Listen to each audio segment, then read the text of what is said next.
Hey everyone, welcome back to another episode of Reading Rainbows, where we're reading Inkheart by Cornelia Funke.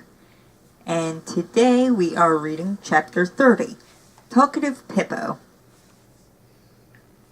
We were told there was a village nearby that might enjoy our skills. You were misinformed, Buttercup told him. There is no one, not for many miles. Then there will be no one to hear you scream, the Sicilian said, and he jumped with frightening agility toward her face. William Goldman, The Princess Bride. I love how often this book quotes The Princess Bride. Yeah, like I've said before, that is seriously one of the greatest movies. If you haven't seen it, go watch it. It is amazingly wonderful and addictive. The next morning, at around 10 o'clock, Eleanor called Finoglio's house. Maggie was sitting upstairs with Mo, watching him remove a book from its mildewed binding as carefully as if he were releasing an injured animal from a trap.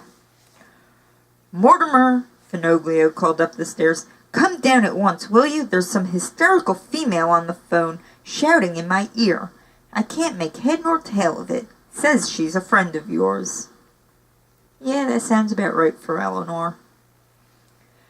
Mo put the book to one side, minus its cover, and went downstairs. Finoglio handed him the receiver with a gloomy expression on his face. Eleanor's voice was pouring rage and despair into the peaceful study.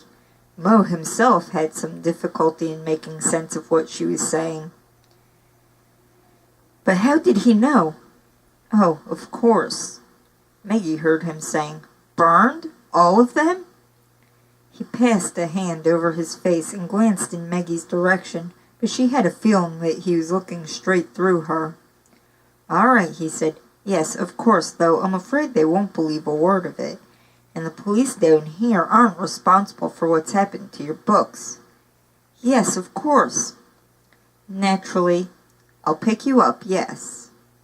Then he hung up. I wonder just what exactly Eleanor's side of the conversation was. I mean, I can just picture her ranting and raving about how, they came and killed all her beautiful children and ruined her babies. And, why won't the police do anything and all that? Finoglio could not conceal his curiosity. He scented a new story in the offing. "What was that all about?" he asked impatiently, as Mo just stood there staring at the telephone. Rico was clinging to Finoglio's back like a little monkey. It was Saturday, but the other two children hadn't turned up yet. "What's the matter, Mortimer? Aren't you talking to us anymore? Look at your father, Maggie, standing there like a stuffed dummy." Finoglio, we're going to shut up. "That was Eleanor," said Mo. "Maggie's mother's aunt. I told you about her. Capricorn's men broke into her house. They swept the books off the shelves all over the house and trampled on them, and the books in Eleanor's library." He hesitated for a moment before going on. "Her most valuable books. They took them out into the garden and burned them. All she found in her library was a dead rooster." Finoglio let his grandson slide off his back. "Rico, go and look for the kittens," he said. "This is not for your ears." Rico protested, but his grandfather pushed him out of the room and closed the door after him. "What makes you so sure Capricorn is behind this?" he asked, turning back to Mo. "Who else would do such a thing? Anyway, as far as I remember, the red rooster is his emblem. Forgotten your own story, have you?" Finoglio was looking downcast. No, I remember that," he murmured. "Yeah, sounds to me almost as if Finoglio is both in denial about just how bad Capricorn could be in this world, and also hoping that, it's all just some mix-up and that it's some other crazy guy that would burn the books. "What about Eleanor?" Maggie's heart beat anxiously as she waited for Mo's answer. "Luckily, she wasn't back yet when it happened. She took her time going home, thank heavens. But you can imagine how she feels. Her finest books. My God. Finoglio was picking up some toy soldiers from his rug with trembling fingers. Yes, Capricorn likes fire, he said huskily. If it was really his doing, your friend can think herself fortunate he didn't burn her too. I'll tell her. Mo picked up a matchbox lying on Finoglio's writing desk, opened it, and slowly closed it again. What about my books? Maggie hardly dared to ask. My book box. I hid it under the bed. Mo put the matchbox back on his desk. That's the one piece of good news, he said. No one touched your book box. It's still under the bed. Eleanor looked.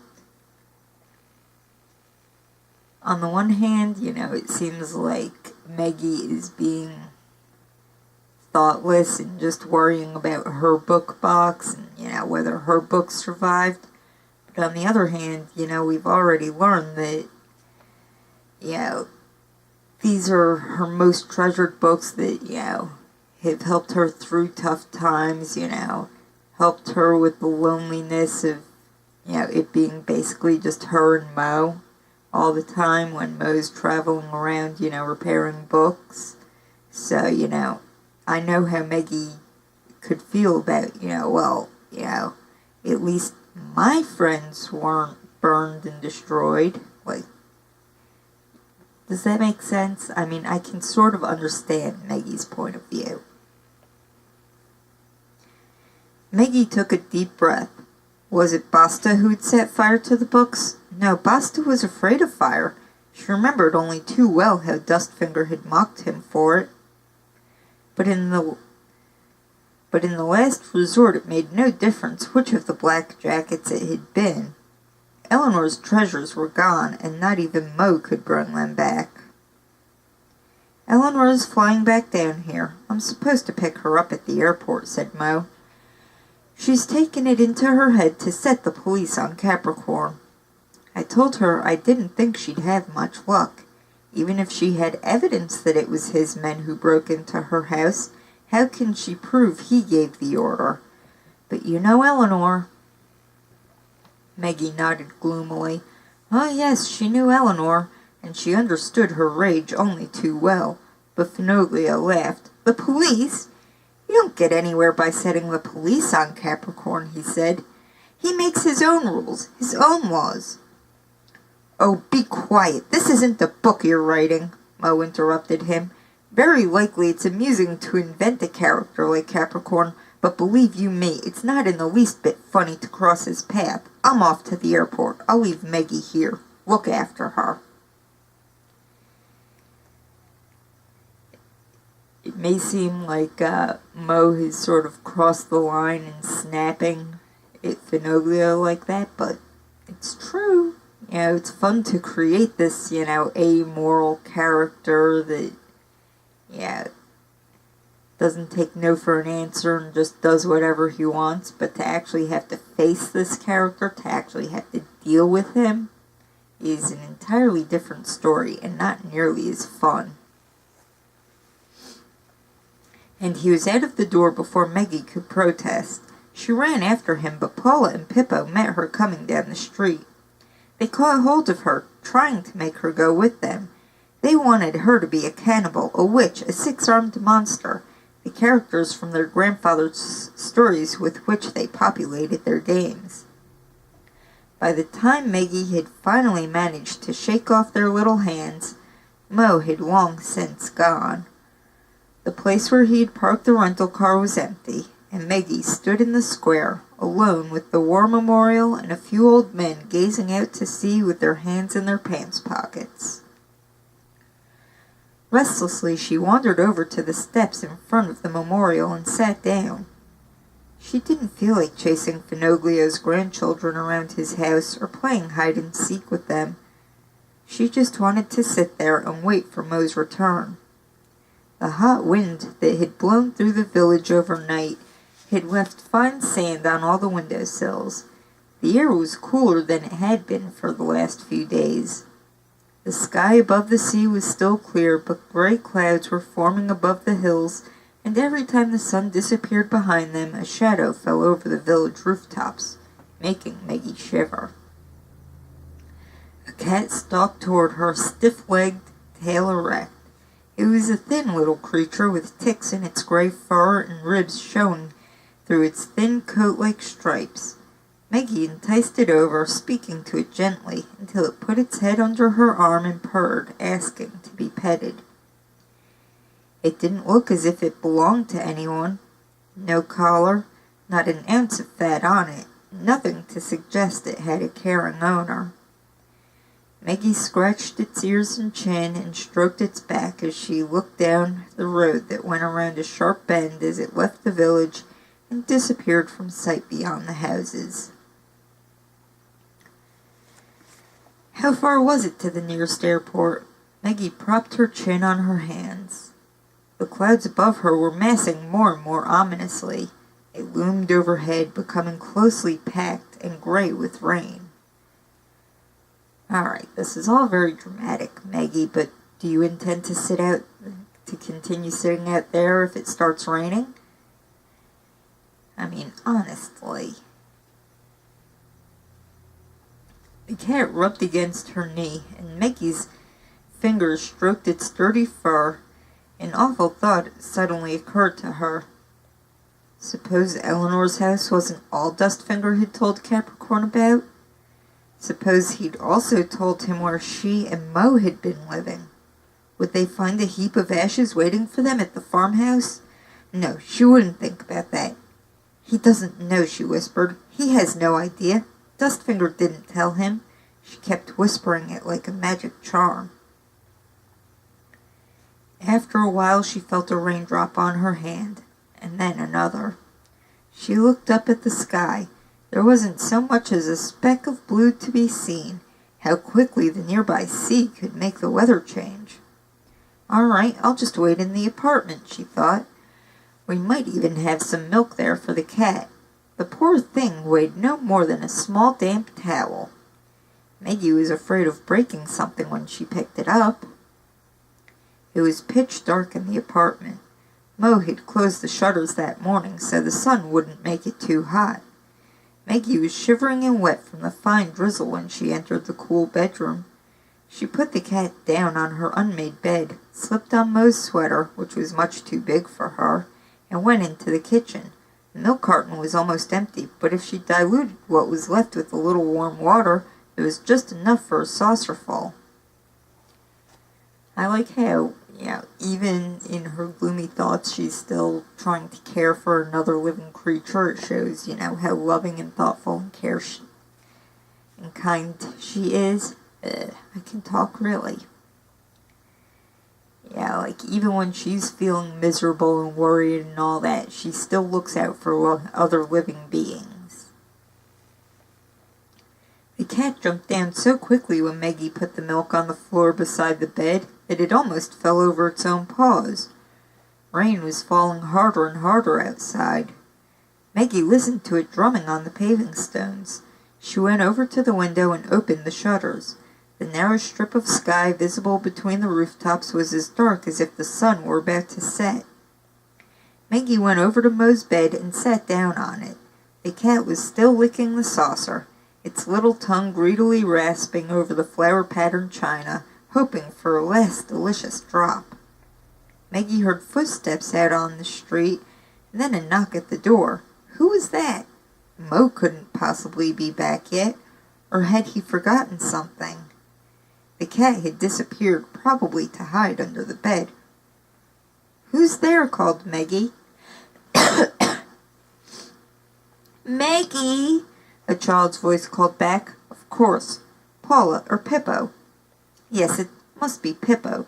They probably wanted to go looking for ants with her again, even though it was raining. A gray paw emerged from under the bed and patted her shoelace. Maggie went out into the tiny hall. "I don't have any time to play just now," she called through the closed door. "Please, Maggie," begged Pippo's voice. Sighing, Maggie opened the door and found herself looking straight into Basta's face. "Well, well, who do we have here?" he asked in a menacingly soft voice, his fingers around Pippo's thin little neck. "What do you say to that, Flatnose? She doesn't have time to play." Basta pushed Meggie roughly aside and came through the door with Pippo, followed, of course, by Flatnose, whose broad shoulders would hardly fit through the doorway. "Let go of him!" Meggie snapped at Basta, although her voice shook. "You're hurting him!" "Am I indeed?" Basta looked down at Pippo's pale face. "Not very nice of me, is it? Especially since he showed us where you were hiding." With these last words he squeezed Pippo's neck even more firmly. "Do you know how long we lay in that filthy hovel?" he snarled at Meggie. She took a step backward. "A very long time." Basta emphasized the word, putting his foxy face so close to Meggie's she could see herself reflected in his eyes.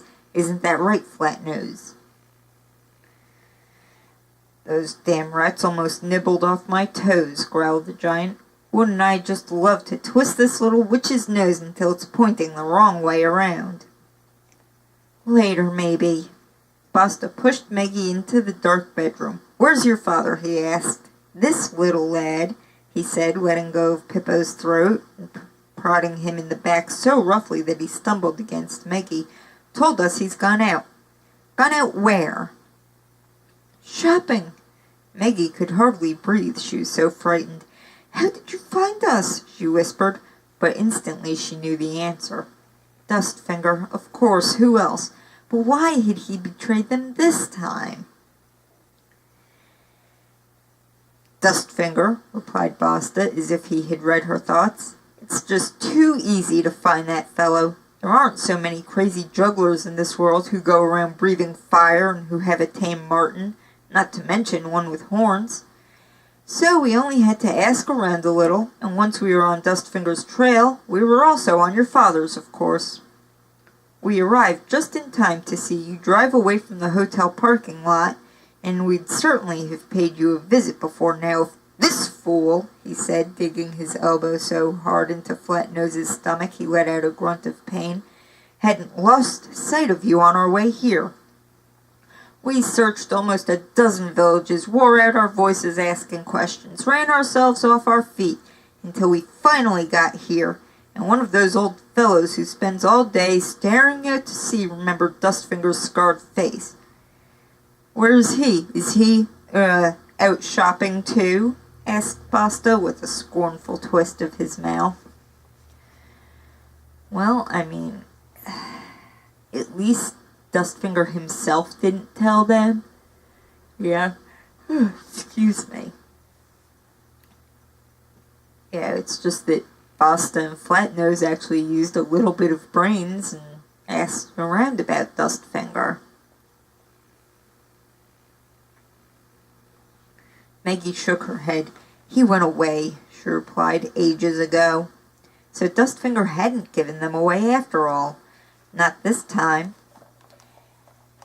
And he'd slipped through... Where is he? And he'd slipped through Basta's fingers. Meggie could almost have smiled. "You burned Eleanor's books," she said, holding Pippo close. He was still speechless with terror. "You'll be sorry you did that." "Oh, will we?" Basta smiled unpleasantly. "I wonder why.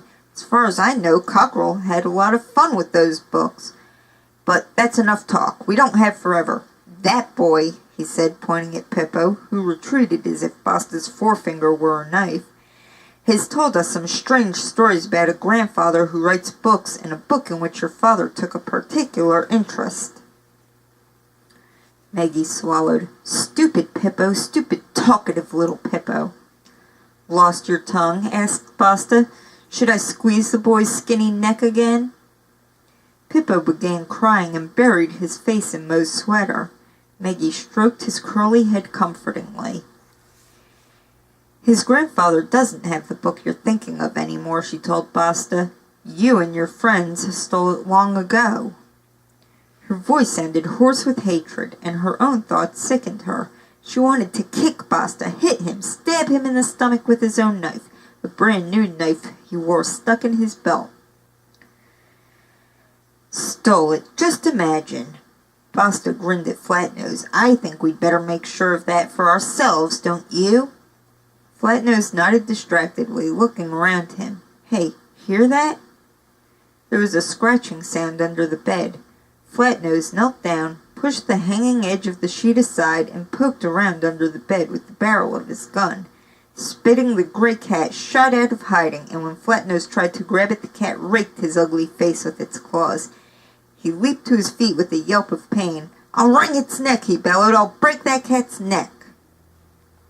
Maggie was about to stand in his way as he lunged for the cat, but Basta got him first. You'll do no such thing, he spat at Flatnose as the gray cat disappeared under the dresser. Killing cats is unlucky. How often do I have to tell you? That's one way to keep cats from, I don't know. Never heard this stuff about, killing cats is unlucky, but nonsense, superstitious garbage. I've wrung several of the brutes' necks already, said Flatnose angrily, pressing one hand to his bleeding cheek. And has my luck been any worse than yours? You could drive a man crazy the way you carry on. Don't walk in that shadow, it's unlucky. Oh, watch out, you put your left boot on first, that's unlucky. Oh my, someone yawned. Mercy me, that means I'll fall down dead tomorrow. Shut up, snapped Basta. If anyone around here is talking nonsense, it's you. Get those children to the door. Pippo clung to Meggie as Flatnose forced them out into the corridor. Why are you bawling like that? He growled at the little boy. We're off to see your grandfather now. Pippo never let go of Maggie's hand once they stumbled after Flatnose. He was clutching it so hard his stubby fingernails dug into her skin. Oh, she thought, why didn't Mo listen to me? We could have gone home. It was still raining heavily. Raindrops ran over Maggie's face and ran down her neck. The streets were empty. There was no one around to help them. Basta was walking just behind her, and she heard him quietly cursing the rain. When they reached Finoglio's house, Maggie's feet were wet through, and Pippo's curls were plastered to his head. Perhaps he won't be at home, Maggie hoped. She was just thinking about what Basta would do to them when the red door opened and Finoglio stood facing them. What on earth do you children think you're doing, running around in weather like this? He said angrily. I was just going out to look for you. Come on in and hurry up. May we come in too? Basta and Flatnose had been standing on either side of the door with their backs to the wall so that Finoglio wouldn't see them immediately. But now, Basta moved up behind Maggie and put his hands on her shoulders. Finoglio stared at him in surprise as Flatnose stepped forward and planted a foot in the open doorway. Pippo scurried past him, nimble as a weasel, and disappeared into the house. Who are these people? Finoglio looked at Maggie as crossly as if she had brought the two strangers there of her own free will. Friends of your father's? Maggie mopped the rain off her face and looked back at him with equal reproach. You ought to know them better than I do, she said. Basta's fingers were digging into her shoulders. Know them? Finoglio looked at her blankly. Then he studied Basta. His face froze. Great heavens above, he murmured. I don't believe it. Paul appeared from behind his back. Pippo's crying, she announced. He's hidden in the cupboard. Well, you go back to him, said Finoglio, never taking his eyes off Basta. I'll be with you in a minute. How much longer are we going to stand out here, Basta, growled Flatnose, until we shrink in this rain? Basta, repeated Finoglio without stepping aside.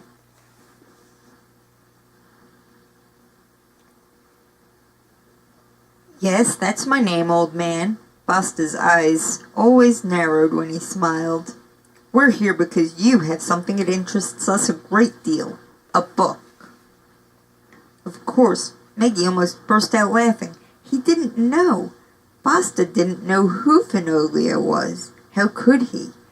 How could he know that this old man had invented him, made him up out of paper and ink, made up his face, his knife, his evil nature? "That's enough talk," growled Flatnose. "The rain's running into my ears." He brushed Finoglio aside like a troublesome fly as he pushed past him into the house. Basta followed with Meggie. Pippo was still sobbing inside the kitchen cupboard. Paula was standing in front of it, talking to him soothingly through the closed door. When Finoglio came into the kitchen with the strangers, she spun around and looked at Flatnose's face nervously. It was as dark and dismal as ever. Yeah, these kids have no idea who these strange men are, but after Pippo's been manhandled, Paula's trying to calm him down. All she knows is that, these guys have somehow scared Pippo.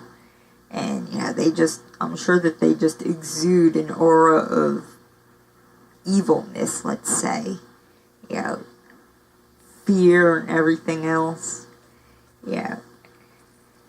She's just like, I don't think I want to be anywhere near these people.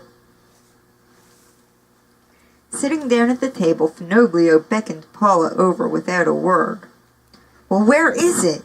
Basta was looking around, scanning the room, but Finoglio was too deeply absorbed in the sight of his two creations to reply. He couldn't take his eyes off Basta in particular, as if he couldn't believe what he was seeing. And, just sort of on that note, just a thought that I had. When the characters come out of the book, even with the greatest of descriptions of what a character looks like, two different people would imagine the character a different way. Dang it. Two different.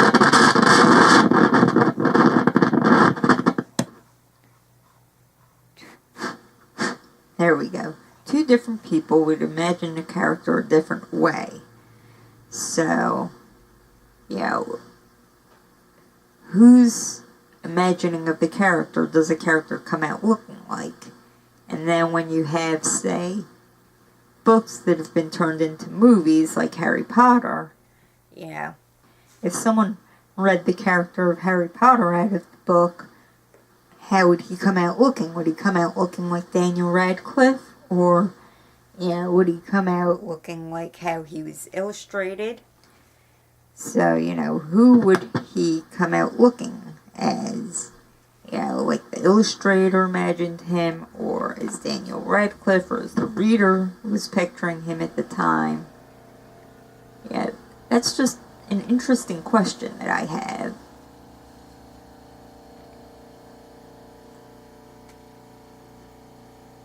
"I told you, there's no copy of it here," Meggie replied for him. Basta acted as if he hadn't heard her, and gestured impatiently to Flatnose. "Look for it," he ordered. Rumbling, Flatnose obeyed. Meggie heard him trampling up the narrow wooden staircase that led to the attic. "Right, little witch. How did you and your father find the old man?" Basta prodded her in the back. "How did you know he still has a copy?" Meggie cast Finoglio a warning glance, but unfortunately he was as ready to talk as Pippo, who had so willingly told Basta all about her and his grandfather. "How did they find me? I wrote the book," announced the old man proudly. Perhaps he expected that Basta would instantly fall on his knees before him, but Basta only gave a pitying smile.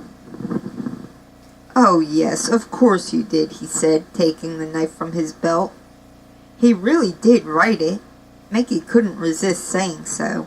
She wanted to see the fear that had turned Dustfinger pale when he heard about Finoglio appear on Basta's face too. But Basta just smiled again and began carving notches in Finoglio's kitchen table. "Who thought up that story?" he asked. "Your father? You think I look stupid?" Everyone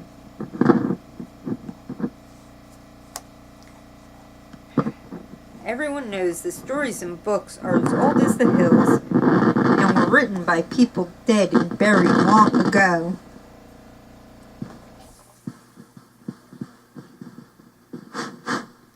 He jabbed the blade of the knife into the wood, pulled it out, and jabbed it in again. Flatnose was trampling around overhead. Dead and buried. How interesting.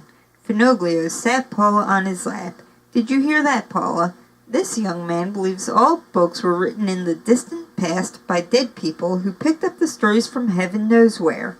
Plucked straight from the air, maybe?" Paula couldn't help giggling. It had grown very quiet in the cupboard. Pippo was probably listening at the door, holding his breath. "What's so funny about that?"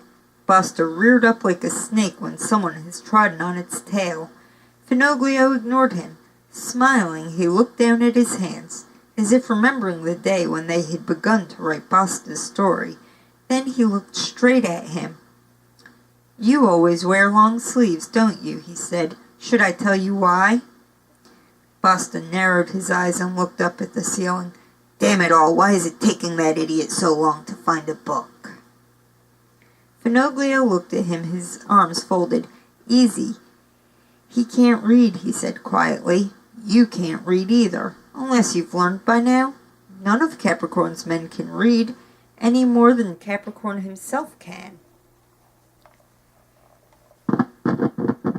Basta drove the knife so far into the surface of the table that he had difficulty pulling it out again.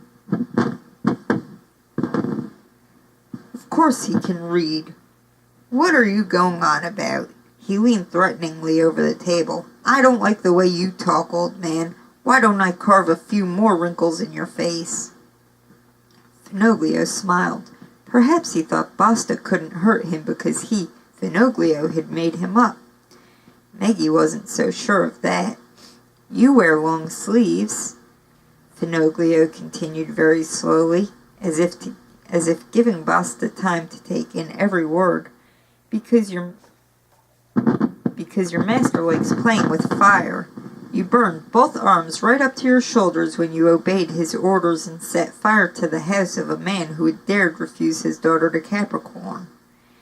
Ever since then, someone else has set the fire, and you confine yourself to playing games with knives." Basta jumped up so suddenly that Paula slid off Finoglio's lap and hid under the table. "Like to make yourself out to be clever, do you?" he growled, holding his knife under Finoglio's chin. "When all you've done is read the wretched book. Well?" Finoglio looked him in the eye.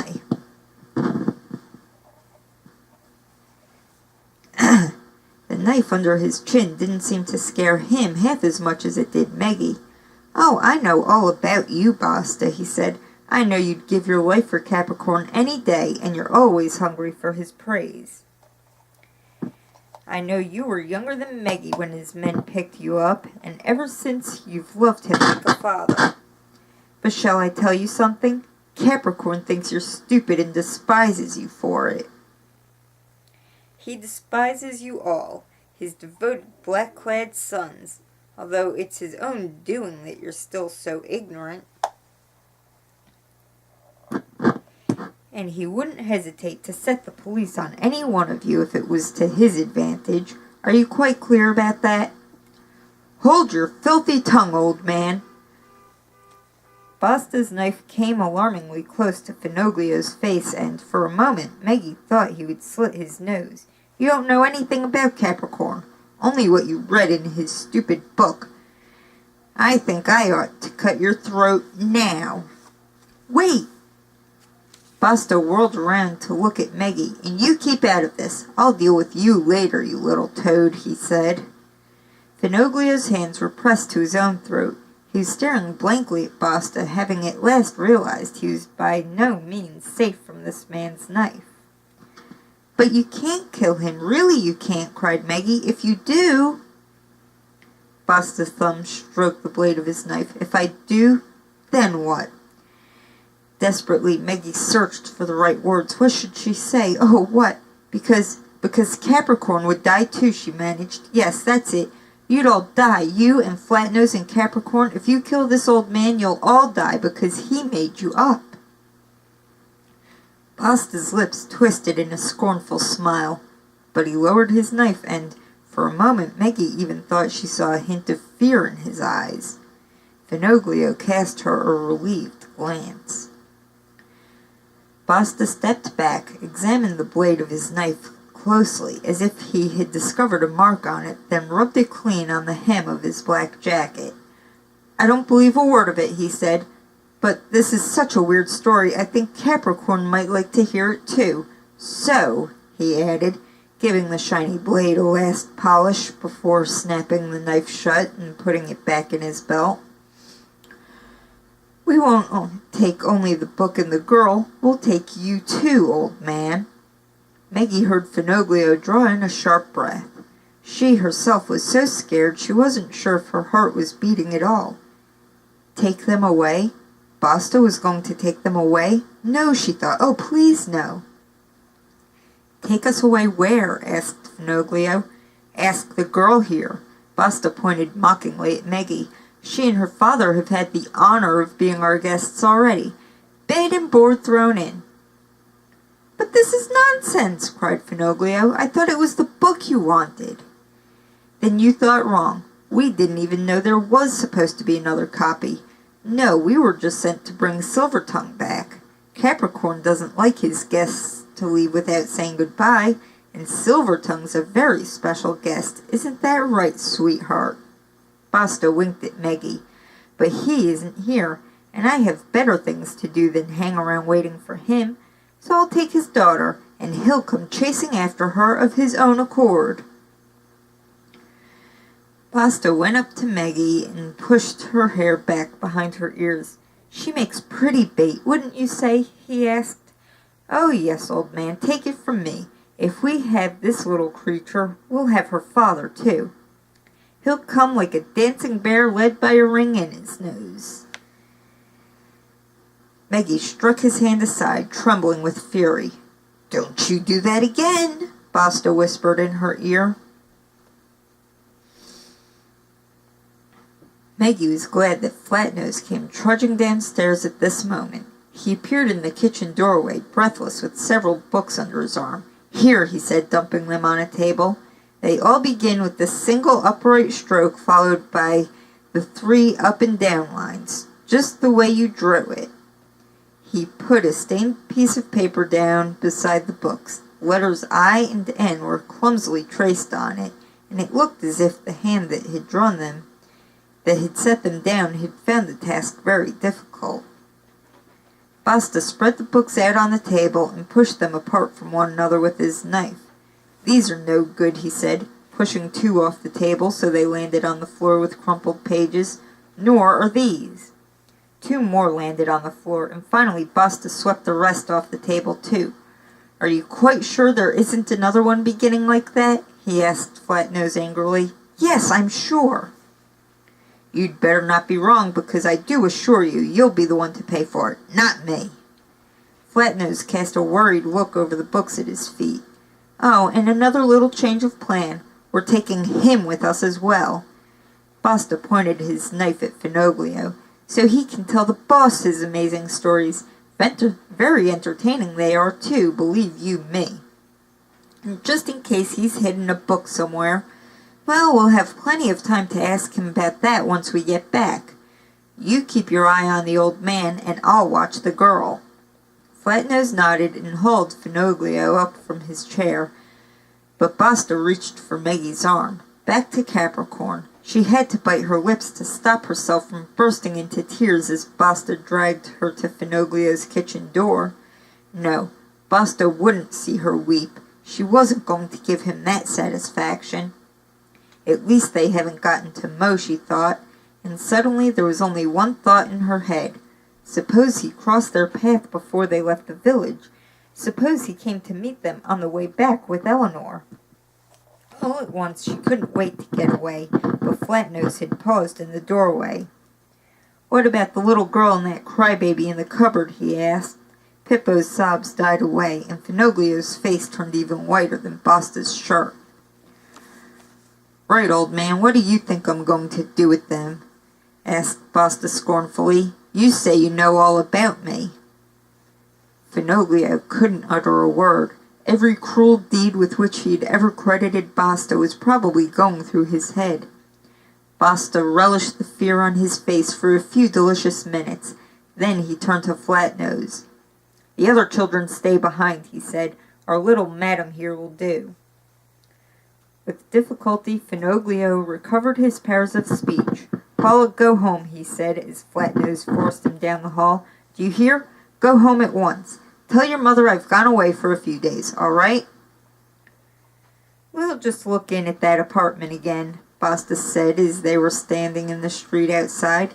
"I forgot to leave a message for your father. I mean, he ought to know where you are, don't you think?" "What kind of message will it be," thought Maggie, "when you can scarcely write 2 letters together?" But, of course, she didn't say so out loud. She was terrified the whole time that Mo might come to meet them. But when they reached the front door of the apartment, there was only an old lady walking down the street. "One word out of you, and I'll go back and wring both children's necks," Basta whispered to Finoglio as the old lady slowed down. "Hello, Rosalia," said Finoglio huskily. "Guess what? I have new tenants for my apartment. How about that, then?" The suspicion vanished from Rosalia's face, and a moment later she had disappeared around the corner of the street. Maggie opened the door and for the second time let Basta and Flatnose into the apartment where she and Mo had felt so safe. In the hall she remembered the gray cat and looked around anxiously, but it was nowhere to be seen. "The cat has to go out," she said when they were in the bedroom, "or it'll starve to death. That's unlucky." Basta opened the window. "Right, it can get out now," he said. Flatnose snorted scornfully, but this time he made no comment on Basta's superstitious nature. "Can I take some clothes?" asked Maggie. Flatnose just grunted, and Finoglio looked unhappily down at himself. "I could do with a change of clothes too," he said, but no one took any notice. Basta was busy with his message. Carefully, with the tip of his tongue between his teeth, he was gouging his name into the wood of the dresser with his knife. Basta. Mo would understand that only too well. Maggie hastily stuffed a few things into her backpack. She kept on Mo's sweater. She was about to put Eleanor's 2 books in with the clothes, but Basta knocked them out of her hand. "Those stay here," he said. Mo did not return in time to meet them as they walked to Basta's car. All that long, endless way, he didn't appear. That's the end of that chapter. I'm sure you're all eager to see what happens next. What happens? Does Mo, catch up with them? What exactly do they plan to do with Finoglio now that they have him? Well, all I can say is come back next time where we read the next chapter. I hope you're enjoying Inkheart, and I hope you have a great day. Bye!